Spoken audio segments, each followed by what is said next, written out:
Taste the Daily. Tiruvannamalai Annamalaiyar கோயிலில் அறநிலையத்துறை அதிகாரிகள் மற்றும் அறங்காவலர் குழுவினரை கண்டித்து கோயில் குருக்கள் தர்ணா போராட்டத்தில் ஈடுபட்டனர். அண்ணாமலையார் கோயிலில் பௌர்ணமி தினத்தையொட்டி பக்தர்களின் கூட்டம் அதிகரித்து காணப்பட்டது. இந்நிலையில் அறநிலையத்துறை இணை ஆணையர் ஜோதி, தலைமை குருக்கள் PTR ரமேஷை கோயிலில் ஏன் கூட்டம் அதிகமாக உள்ளது எனவும், குறுக்கு வழியில் நீங்கள் அழைத்து வந்தீர்களா எனவும் கேட்டு ஒருமையில் திட்டியுள்ளார். இதனால் அதிருப்தியடைந்த கோயில் தலைமை குருக்கள் மற்றும் இதர குருக்கள் அறநிலையத்துறை அதிகாரிகளை கண்டித்தும், அறங்காவலர் குழு திமுக தலைவர் ஜீவானந்தத்தை கண்டித்தும் தர்ணா போராட்டத்தில் ஈடுபட்டனர். நீலகிரி மாவட்டம் குன்னூர் அருகே மேலூர் ஊராட்சியில் 25 லட்சம் மதிப்பிலான பல்வேறு பணிகள் நிறைவடைந்தும் 2 ஆண்டுகளாக பயன்பாட்டிற்கு வராத நிலையில் ஒப்பந்ததாரர்களுக்கு முறையான நிதியும் வழங்கப்படாத அவலம் அரங்கேறியுள்ளது.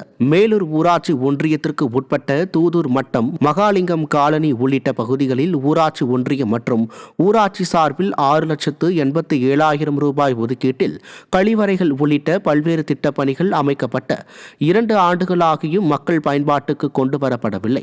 மேலும் இப்பணிகளை மேற்கொண்ட ஒப்பந்ததாரர்களுக்கு 16,14,000 ரூபாய் அளவில் நிதி வழங்கப்படாமல் இழுத்தடிக்கப்பட்டு வருவதாகவும் புகார்கள் எழுந்துள்ளது.